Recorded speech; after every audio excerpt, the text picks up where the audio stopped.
Bonjour à toutes et à tous, bienvenue sur KTV, Kwezi FM, le 106.9, pour un temps de parole toujours en direct, à la radio et à la télévision. Il est avec nous évidemment, Jamel Mekaoui pour l'INSEE. Jamel, bonjour. Bonjour. Ravi de vous recevoir sur ce plateau, comme à chaque fois qu'on en a besoin. 9760 naissances, c'est la une de tous les journaux aujourd'hui.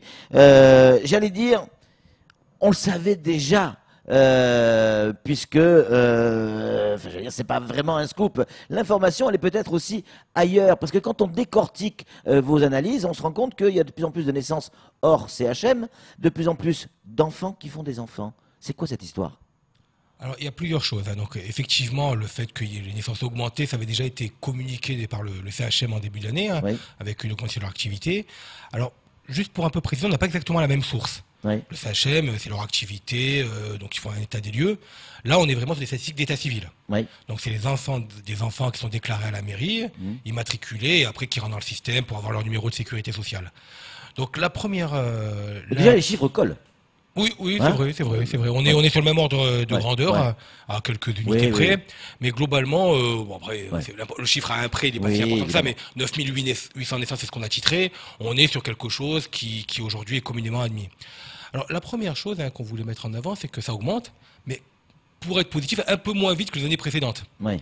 Entre 2007 et 2013, on était sur une fourchette qui était entre 7 et 7500 naissances. Oui. Et soudain, à partir de 2015-2016, on a connu une augmentation faramineuse, Plus 23%. plus 23% et plus 6% les 2 années, donc qui nous ont enfin atteindre un palier de 9500 l'année dernière, qui là pour le coup et pour nous était une véritable surprise. Oui. Parce qu'on a toujours 7500 naissances, on ne s'attend pas comme ça à avoir 9500. Donc la première chose c'est que ce chiffre il est attendu, mais peut-être que pour vous il est attendu, mais en fait non, il confirme quelque chose qui était nouveau. Donc, ne serait-ce que le fait qu'ils disent la même chose que l'année dernière, c'est une information en soi. Bien sûr. On aurait pu imaginer que c'était un épiphénomène et qu'on revienne à la situation antérieure. Ouais. C'est pas le cas. Ça veut dire que 2015, ça a été les prémices. 2016, 2017, on a une confirmation de tendance sur un nouveau palier. Ouais. Donc, vraisemblablement, on était autour des 7000 dans les années 2007-2013 et on devrait être sur un palier de 9-10 000 actuellement. Bon, on verra bien l'année prochaine ce que ça nous dira, mais c'est pas si anodin que ça d'avoir le même chiffre que l'année dernière. Ouais. Et souvent, ce qu'on a du mal à commenter, c'est qu'on nous dit c'est pareil, on le savait déjà. Bah pareil, c'est un vrai message. C'est vrai. C'est pas anodin, tu vois, c'est pareil. C'est pas du one shot en fait. On est dans la continuité. On Et a donc un message- on arrive à se projeter, en tout cas à imaginer ce que pourraient être les chiffres 2018. Vous le disiez, on pourrait arriver, peut-être, on verra, à franchir ce fameux palier psychologique de 10 000. Bon, c'est trop difficile, après, c'est Ouais. un peu de la politisation. Bah, on est à 2040 près. Mais en tout cas, ce qui est important, c'est que le fait que le chiffre a légèrement augmenté par rapport à l'année dernière 240. n'est pas. Tout le monde a dit que c'est pas un scoop, mais pour moi c'est un scoop. Ouais. Oui, c'est un scoop, c'est-à-dire que pendant des années, on était à 7000, 7500. On passe à un nouveau seuil. Le fait que 2-3 années, ça se confirme, ça montre que c'est une tendance qui est un peu inscrite dans le marbre. Ouais, bien Et sûr. donc on verra l'année prochaine ce qu'il en est. Jamel, on a vu dans votre analyse, il y a beaucoup de mineurs, un peu moins de 500 je crois, qui font des enfants, dont 2 cas recensés, il y en a peut-être plus, on ne sait pas, mais en tout cas 2 cas de gamines de 12 ans qui ont accouché. Oui. Alors, ce qui est important dans cette analyse, alors vous y trouvez recensé, là on est sur des statistiques d'état civil. Oui. On imagine comme assez peu sur le territoire de Mayotte qu'il y ait énormément Oui. de mères qui ne déclarent pas leur enfant à Oui. l'état civil. Oui. Parce que chacun y a intérêt. Oui, Donc, bien sûr. ça paraît peu vraisemblable qu'il y ait des enfants qui soient jamais déclarés, alors peut-être des cas marginaux, Oui, oui. mais c'est une statistique d'état civil avec un système qui marche très bien aujourd'hui, qui nous semble très, très fiable. Alors, ça c'est un message novateur par rapport à ce qu'on avait dit l'année dernière. On est aujourd'hui sur une part d'enfants mineurs qui est de 5%. 5% des naissances sont issues de mères mineures. Donc ça fait énorme. 470. C'est beaucoup. Ouais. C'est beaucoup. Alors je vais un peu le relativiser. C'était le cas à la Réunion des débuts des années 2000. C'est le cas de la Guyane aussi, qui a 6%. C'est beaucoup plus qu'à la Réunion d'aujourd'hui, qui a 2%, et largement supérieur à la métropole, qui a 0,4%. Alors à l'intérieur de ces 470 naissances d'enfants mineurs que vous avez évoquées, il y a quelques cas qui nous semblent un peu plus problématiques, c'est les mères de 15 ans et moins. Et en pratique, il y a 124 naissances l'année dernière qui sont issues de mères qui ont 15 ans et moins, avec les cas extrêmes des mères que vous avez évoquées qui ont 12 ans, au cas de 2 et 11 qui ont 13 ans. Donc de très très jeunes mères. Donc on n'avait jamais jusqu'à présent donné de statistiques précises sur l'âge de la mère. Alors ça nous semble quand même relativement important parce qu'il y a beaucoup de structures, les PMI qui se mettent en place, la protection de l'enfance, qui évoquent le sujet régulièrement. Et aujourd'hui, on a cette possibilité de quantifier et de qualifier les mères que l'on évoque. Des enfants de 12 ans et 13 ans. On parle bien, et je l'ai dit tout à l'heure sans le vouloir, des enfants qui font des enfants. Oui, on peut dire ça choque.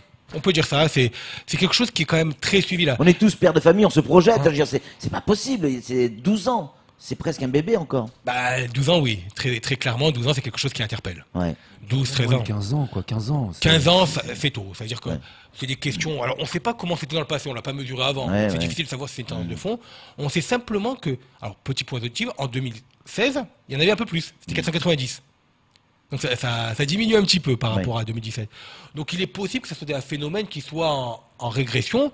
Après, ce qu'on ne peut pas dire, c'est est-ce que c'est des effets culturels ou est-ce que c'est lié à une déliquescence sociale, un peu comme on connaît dans le département. Est-ce qu'on peut comparer ce chiffre par rapport à des chiffres métropole? Je ne sais pas si vous les avez. Métropole, c'est 0,4%. Alors, on n'a pas regardé le 12-13 ans. Mais aujourd'hui, là, il y a beaucoup d'émissions de télé-réalité là-dessus. Mais des mères mineures en métropole, ce sont des cas qui sont vraiment pas marginaux, parce que 0,4%, mais rares. On appelle ça des cas sociaux. Bah, en métropole, très souvent, c'est la démonstration de difficultés sociales. Oui, c'est ça. Maintenant, faire le copier-coller avec le territoire de Mayotte, je n'irai pas jusque-là. Il faudrait analyser un peu plus en profondeur. 0,4% en métropole, 5% à Mayotte. Tout à fait. La différence est énorme. J'aimerais qu'avec votre accord, décortiquer ce chiffre. 9 760 naissances, pour coller aussi à l'actualité. Est-ce qu'on connaît... Pardon, mais ça peut paraître comme un gros mot pour certains, mais pourtant c'est une vraie question. Est-ce qu'on connaît l'origine, la nationalité des personnes qui viennent et qui naissent ici à Mayotte, ou qui donnent naissance à Mayotte? Tout à fait, ça a été précisé dans votre introduction. Alors, origine, c'est un mot qu'on ne connaît pas, nous, nationalité, lieu de naissance. Donc en pratique, comme l'année dernière, donc le camembert qui est exactement le même, 3/4 des mères en 2017 sont de nationalité étrangère. Ça ne veut pas dire en situation irrégulière. Ça ne veut pas dire du tout en situation irrégulière, de nationalité étrangère. Largement en majorité comorienne. 69%, 4% de nationalité malgache et 2% qui se parsèment un peu partout. Et quand on regarde la nationalité du père, parce que pour faire un enfant, il y a le père et la mère, on n'est pas exactement dans la même ratio, on a la moitié d'étrangers, moitié de français. Donc moitié pour les pères, 3/4 pour les mères. Alors ce qui est intéressant quand on voit un petit peu cette composition-recomposition, donc on croise père et mère, on voit que 4 enfants sur 10 sont nés de 2 parents étrangers.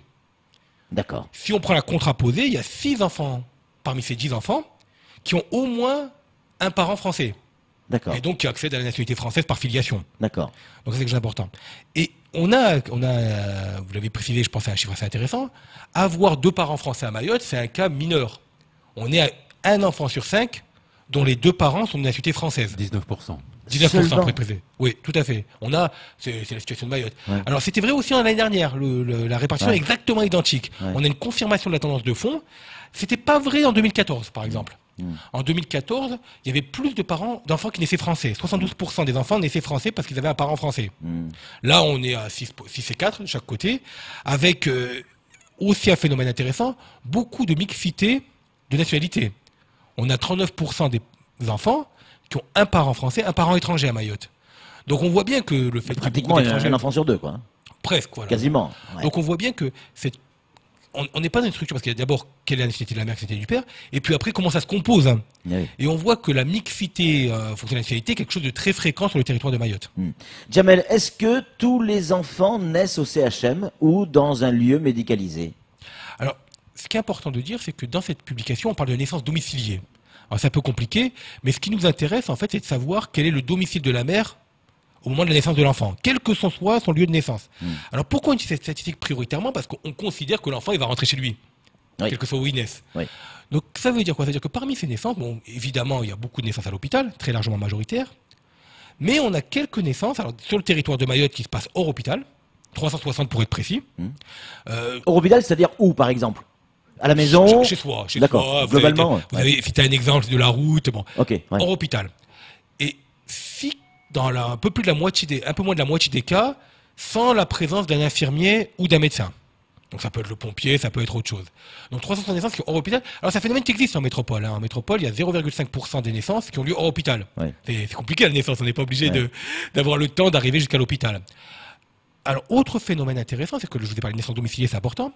On voit qu'il y a de plus en plus, même si ça reste un phénomène mineur, de personnes domiciliées à Mayotte qui procréent à l'extérieur du territoire, que ce soit en métropole ou à La C'est-à-dire que Réunion. la maman tombe enceinte, la dame tombe enceinte à l'extérieur de Mayotte et vient accoucher à Mayotte. Ça veut dire L'inverse. ça. Elle tombe enceinte à Mayotte et elle va accoucher Ah, d'accord. en métropole ou à La Réunion. D'accord.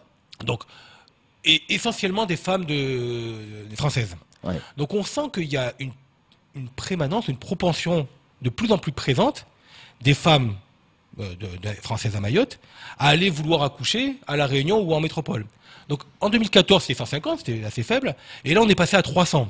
On a doublé. On a doublé. Ce qui est évocateur, c'est-à-dire qu'aujourd'hui, il y a une part de ces femmes qui considèrent que les conditions sont réunies sur le territoire de la métropole ou de la Réunion pour pouvoir accoucher. Alors évidemment, ça ne se fait pas comme ça. Il faut avoir au moins des liens familiaux, Bien sûr. ou bien Oui, mais ça la veut dire possibilité aussi monétaire. que certaines personnes considèrent que le CHM ou le lieu où on va accoucher est réservé, à tort probablement, à des personnes issues de nationalités différentes.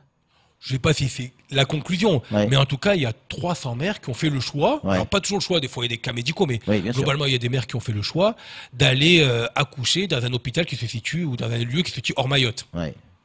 Est-ce que tout ça c'est inquiétant Alors pour vous, je sais que vous n'avez pas à rentrer dans cette vision des choses, mais vous êtes que sur les chiffres, les statistiques et les commenter, mais vous êtes aussi un homme. C'est pas que des chiffres. Ça vous permet de vous projeter sur l'avenir de notre société. Inquiet ou pas, c'est difficile à dire, Oui. comme vous le savez bien. Oui, Mais en oui. tout cas, ce qui est important, c'est que avec ces chiffres, on peut appuyer les politiques publiques. Parce Eh qu'on oui. l'inquiétude, elle est liée à la capacité Oui. pour un territoire de mettre les politiques publiques en place par rapport aux problématiques auxquelles ils sont confrontés. Oui. Typiquement, on a beaucoup de naissances. On a beaucoup de naissances, il faut des salles de classe, comme vous l'aviez cité, forcément. Si on a beaucoup d'enfants, il va bien falloir les mettre à l'école quelque part, il va falloir faire des structures qui est liées à cette jeunesse importante. 27 naissances par jour. C'est une classe. Tous les jours. Exactement. Et c'est quelque chose qui ne se dément pas au fil du temps. Non. Et autre point, par exemple, on parle des mères mineures. Si on sait qu'il y a beaucoup d'enfants qui font des enfants, comme on l'a Oui. dit précédemment, il faut qu'il y ait un accompagnement spécifique de cette maternité qui, forcément, est différent d'une maternité pour une Forcément, femme bien sûr. qui est plus mature, etc. Avec un encadrement psychologique, forcément, parce que une gamine de 12 ans qui fait un enfant, psychologiquement, c'est compliqué quand même. Oui, et je pense assez clairement, vous voyez, il y a beaucoup de PMI qui se Bien créent, sûr, bien sûr. il y a une grande action qui est menée pour essayer d'accompagner la maternité.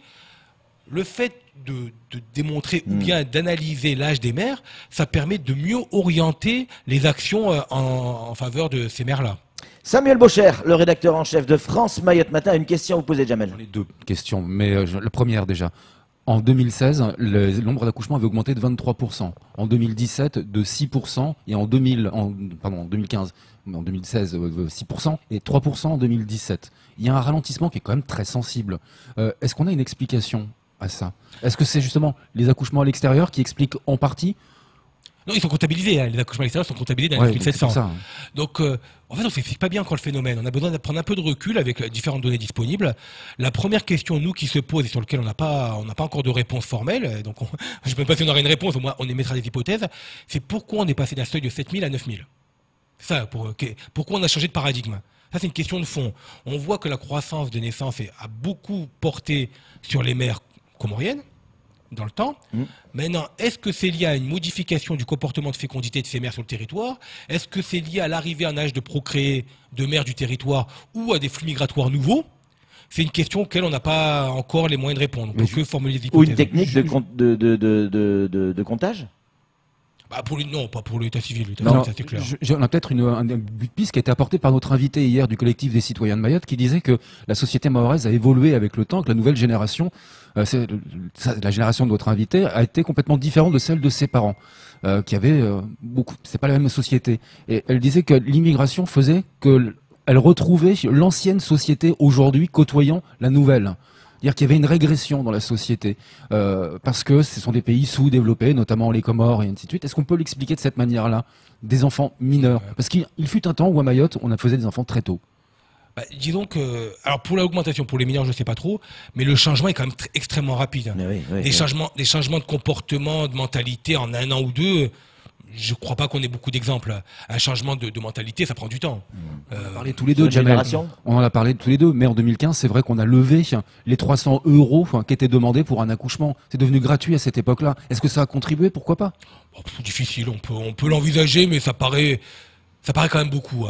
Il faut vraiment qu'on creuse cette question. Alors, je suis pas sûr qu'on puisse trouver la réponse. Hein.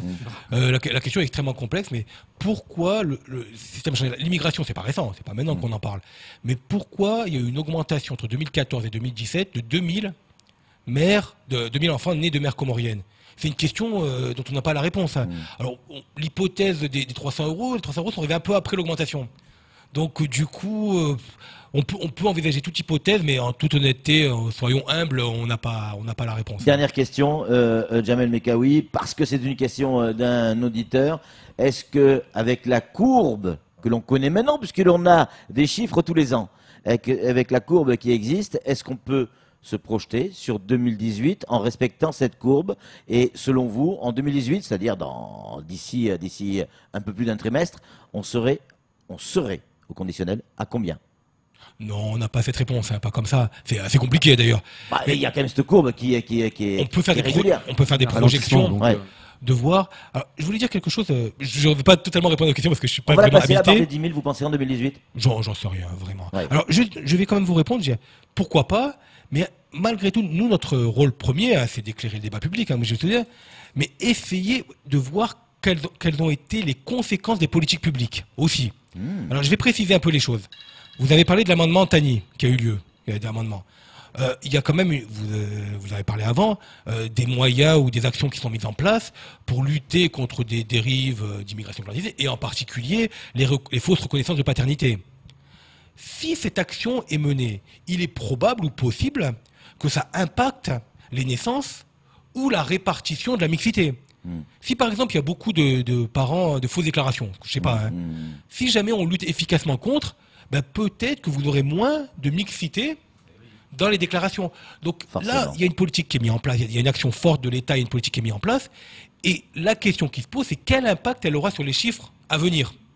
Et ça, c'est une question fondamentale. Si l'année prochaine, on n'est qu'à 9 000 naissances, c'est peut-être aussi parce qu'il y a eu des actions qui ont été menées pour ralentir cette maternité.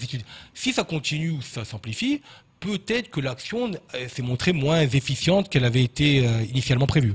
Merci 1000 fois, Jamel Mekawi, de venir sur ce plateau à chaque fois qu'on en a besoin et pour nous éclairer sur ces chiffres qui nous donnent une vision très claire de notre société. Et il appartient à chacun après d'en tirer les conclusions, que ce soit sur le plan politique ou en termes de réflexion, bien évidemment. Samuel, avec humour, avec humour. Jamel, hier, vous avez fait la présentation des chiffres du nombre de naissances à Mayotte. Et en même temps, hier, c'était aussi l'entrée en vigueur de la loi Asile et Immigration avec le droit du sol modifié à Mayotte. C'est une coïncidence? Vous avez choisi le timing? Oui. C'est une vraie coïncidence, mais je voulais juste un petit peu d'humour. C'est quand on parle des naissances dans tous les autres territoires, c'est un moment heureux. Dire qu'il y a beaucoup de naissances, on va dire c'est bien, on se félicite. Quand on parle du chiffre de naissance à Mayotte, il y a une espèce de dépression collective qui nous empare, alors que quand on avait fait les décès, qui étaient quand même beaucoup moins glorieux comme sujet, là c'était moins traumatisant. Alors, juste pour conclure et terminer, toujours dans l'humour, on nous dit la montée des naissances correspond au retour de vacances de Samuel Bocher sur l'île de Mayotte. Merci 1000 fois, Jamel Mekawi, d'être venu sur ce plateau. C'est tout pour ce temps de parole. Tout de suite, la suite de nos programmes.